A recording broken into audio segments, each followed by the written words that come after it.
This is Racing Across America with Seth Merrow.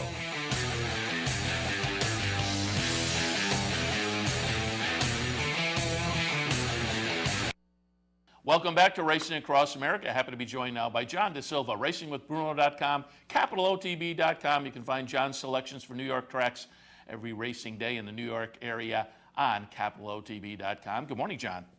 Good morning. How's everything? Very good. And also, congratulations. When we talked to you last week, you were getting ready for an afternoon bankroll for some randomly selected folks, capitalotb.com, an online version of the bankroll, and you hit one of the pick fours.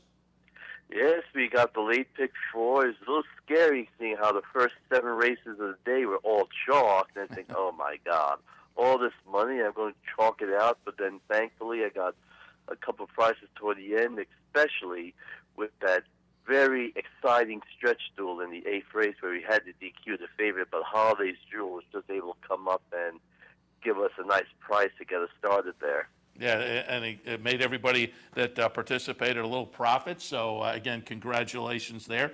And, again, folks can find your selections, pick 3s and pick 4 plays on the Capital OTB website regularly. John, let's go back and talk a little bit about, and we previewed it last week, but New York Showcase Day, a lot of interesting races on the card there. And during the week, we've already looked at some of these races, and I wanted to pick a couple that we haven't looked at yet. One of the ones we did look at was the 2-year-old event that was won by Ostrolenko, the 2-year-old male event, the Sleepy Hollow, won by Ostrolenko, who I think is going to go on and be very interesting facing Open Company in the future. You'd have to think that's in his future. But a Maid of the Mist on the female side, I think Kazan has a nice little future for herself as well. We'll watch the Maid of the Mist from last Saturday. And again, it will be Kazan for Bobby Robato, now 2 for 2, won the maiden debut effort in an off-the-turf event on September 17th, and then came back last weekend to win pretty nicely. Number 6, Kazan, gets it done. Give us your impressions of the Maid of the Mist. A very nice drive by Manny Franco here. I mean, everybody was big on Temperament Patty, but this is a horse who got into the scene late, being a supplemental nominee and all that. You just have to wonder how keyed up the horse is going to be, so you had to use another horse. Kazan was definitely the horse, and Manny Franco, great ride, was patient, moved at the right moment, and when Temperament Patty got tackled by Kazan, no response whatsoever. I mean, this is a horse who, granted, it's not as impressive as Ostrolenko, but still could do some damage against some New York bred fillies in the future. Absolutely. And as we go a little later in the card, La Verdad, I thought was impressive. She, of course, has already proven herself against Open Company. Let me ask you about La Verdad. Was the Saratoga thing just kind of a negative horse for a course angle? Because, boy, she obviously didn't appreciate running up at Saratoga, but she's come back down at Belmont and rebounded nicely. I think it is a horse for course because you look a lot at that. I think her best races have been at Belmont Park. I mean, some people talk about the inner track, but I think she's as high with her speed and everything else. She probably likes it a little bit wider with the turns, not the tighter turns. So I think a place like Belmont is a perfect spot for her to be running. But it's just a shame that here she is. She's so impressive with her great record, and she might be the 3rd best New York bred filly mare sprinter out there. Yeah, and again, it was kind of a couple of aberrations when you look at the past performances up at Saratoga, but it's great to see her rebound and get back to her nice form. The first running, and we mentioned it last week, of the Distaff, the Empire Distaff, for $250,000, and it looks like Mike Hushin has a nice runner. This one, also up at Saratoga, tossed in a little bit of a dud in the Prioress behind the Freakish, that day anyway, the Freakish Stone-tastic. Came back and won an allowance, non-winners of one other than on the return to Belmont Park. And then Princess Violet, we're going to watch the stretch run here. She will be the number 5 horse, wins the first running of the Empire Distaff. And as I say, a really nice 3-year-old filly for Mike Hushin.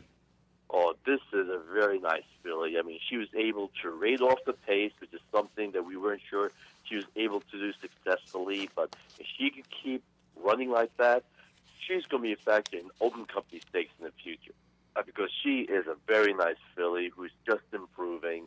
And I can't wait to see her going back to 2 turns because I think she's a better 2-turn horse. Yeah, and again, this is we're watching her just kind of run away. She's very nice. I think this was what her 7th career start, so she's lightly raced and just has a really, really nice future. And horses with a nice future, I'm going to be interested to see because it has come out within the past 24 hours or so. They're going to get ambitious with FNX. Want to watch the feature on Saturday, the Empire Classic, $300,000. And I've said it a couple times already this week. Keeps up with the theme that we've had late this year of the 3-year-olds beating the older horses. FNX, not only the 3-year-olds, but the 3-year-olds from Jimmy Jerkin's barn. FNX gets it done. Surprisingly, the longest shot in the field, 17-1. We'll watch the stretch run of the Empire Classic, and number 5, FNX gets it done. And as I say, it's going to be interesting because they talked just within the past 24 hours it's come out. They may look at the Grade 1 Clark or the Grade 2 Hawthorne Gold Cup for this one next time out. Well, FNX was a definite surprise. Great job by Jimmy Jerkins, as always, to get the job done. A couple of things you have to remember. Jimmy normally doesn't like to shed. And, he's got the day going out in the Classic next week. I think that's more of an owner decision than a Jimmy decision. Yeah. And now you got the owners who want to run the horse in the Clark or the Hawthorne.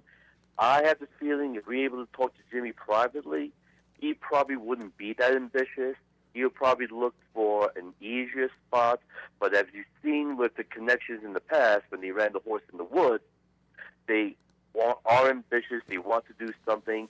But sometimes ambitious isn't the most prudent thing. I probably wouldn't go that way with FNX right now. But it's their horse.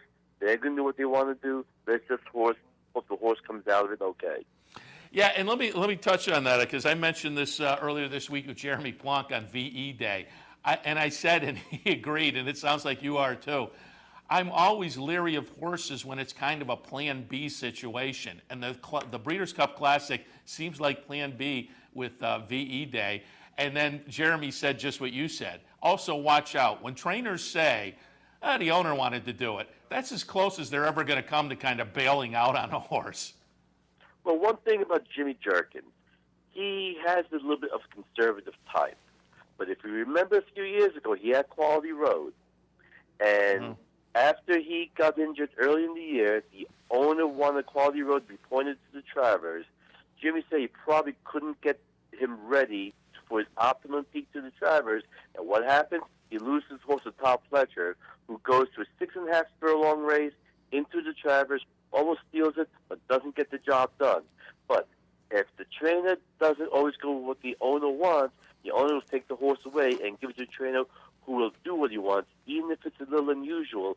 And I think Jimmy has learned a lesson from that and is probably going to go more with what the owner wants, even though it may not be what he wants. Yeah, you walk the tightrope there, and that's part of the business and also part of the business that we as bettors kind of have to track into. Again, when a trainer says that, he is maybe tipping his hand a little bit that he's not super comfortable with it. But as you say, you got to go with the owner sometimes. So VE Day going to be interesting to see how much action that horse does take out in the Breeders' Cup Classic. All right, John, let's take a look at some of the races for this afternoon. What's the weather look like? And I understand they're off the turf down there.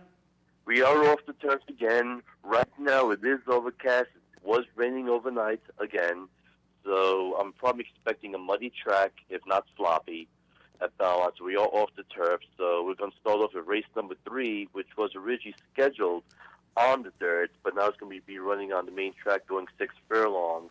And I'll be very curious to see how the betting's going to happen here because we have a few first-time starters who might get money, but I'm going with the experience with number 9, Whatever You Want. This is a horse who ran second from Maiden 65 last time out as the favorite, was fourth 3 starts back and created against Maiden Specials, was fourth against Carp Diem, who we're going to see in the Breeders' Cup next week. This is a horse who I think with the dirt won't be 10-1, unfortunately, on the morning line. We'll get that down. But when you have Chad Brown in the race, you had Top Fletcher in the race, and even Terry Pompey, who might think gets some money, I'll be very curious to see what type of odds I'm getting with Whatever You Want. Yeah, and these kind of races, it's always tough to speculate on the odds because you don't know who's staying in, who's coming out kind of a thing. But a 10-1, as you say, in the morning line, that is likely to float down if there are some scratches and that one stays in the mix. All right, race number 6 this afternoon. Another one that was originally scheduled for the turf at 7 furlongs, but again, we're off the turf today. Conditional claimers, 25,000 tags, non-winners a 2 lifetime the condition. Your thoughts in the 6th? Another race where you have to pay attention to scratches and everything else, and I'm taking a horse who probably won't get the odds I'm seeing right now, which is number 2, St. Finian. 10-1 morning line. You look at the record, the horse is 0 for 3. But if you look at the horses in the race who have run on the dirt, not that great. The speed figures aren't that great, and meanwhile, it looks like St. Finian has the best speed figure on the dirt, even though it hasn't finished in the money, dropping from 40 down to 25, returning to the dirt, second off the layoff for John Terranova and Brett to handle an off track. I'm going to go with St. Finian. All right, sounds good. And let's go out to the finale this afternoon. Just pulling up my PPs here. Race number 10. It is a maiden special weight event for New York bred 2-year-olds. Again, this was scheduled on the turf at 6, but they're over on the main track. Your thoughts on the finale? Now, this is an interesting race because even though it was scheduled on the turf, none of the horses in the body of the race ever ran on grass. So I'm not expecting too many scratches because you have plenty of first-time starters, and I got the strange thing they might have been taking a shot that it could run on dirt anyway. So I'm going to go with experience here with number 6, Chase the Bandit. This is a horse who ran second to Breaking the Fever, in an off-the-turf race on October 4th, same type of conditions today. You got Cornelia riding, and I think the horse might show improved speed off that effort and get the job done. Yeah, even before you mentioned it, that horse looked intriguing. Was in an off-the-turf event, as you say, in the career debut. Ran a pretty good second that day for Linda Rice. So you would think this horse will be right in the comfort zone this afternoon. John, before we let you go, obviously the pre-entries have come out for the Breeders' Cup. Anything that stood out to you so far? I mean, I'm sure you're like me. I haven't had a chance to suss through the entire thing yet. I've just had kind of an overview, but taking an overview look, anything of interest so far? It's going to be a very intriguing day. I'm hoping first that the track plays fair. Yeah. I don't want any speed-favoring tracks like we saw on the first day last year. Now, a couple of things you have to look at. Look at the distaff. With the loss of Beholder, you're really going to be looking at 2 horses right now between untappable and close hatches. But if it's a fair racetrack, if close hatches is tailing off, which is a possibility, and untappable still hasn't recovered from the Taskell efforts, because even though she won at Park, she didn't win like we expected. We could get an upset there. So I'm definitely going to be watching the work and watching how the track plays heading into Friday to see what happens. And then on Saturday, I was having a little conversation with Steve Haskin about this. The Breeders' Cup Classic this year has all the markings of the 2002 Classic, where you got the Derby and Preakness winner, you got the Belmont winner, you got the Haskell and Travers winner. In that year, I think the top 5 betting interests, 4 of the 5 were 3-year-olds, but the only older horse in the top 5 betting was Even Attire, and the winner of the race was the older horse Old Pony, the longest shot in the race. And the way things are looking at this year, we may have a similar type of situation where the top 4 horses in the betting could be 4-year-olds.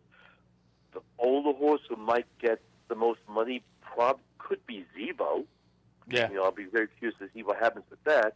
But it might set up for older horse who might not have done anything this year. And I know Askin loves 2 horses who definitely intrigues me in Imperative and Prayer for Relief.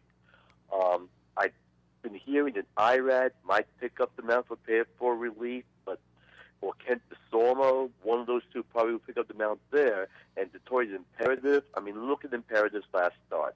What was Kent thinking of making that suicidal middle move on the backstretch and yaws him again? More patient ride, he could be right there, and either one of those 2 horses could be a factor if the 3-year-olds turn out to be not as good against older horses on dirt. Yeah. At this distance. That is very intriguing. And again, I think Shared Belief is going to take a lot of action, but I think that is a very intriguing race on a race couple of days where things are going to be competitive and I think offer some real value. It's going to be very, very interesting. And of course, John, next Friday we're going to put all the guests next week on the chopping block. We look for some thoughts on the Breeders' Cup next week. So dig in. We all have started at this point, so dig in. We'll ask you for 2 or 3 ideas on the Breeders' Cup next week. But we appreciate the thoughts this week. Again, folks can find your selections on capitalotb.com. We'll talk to you again next Friday.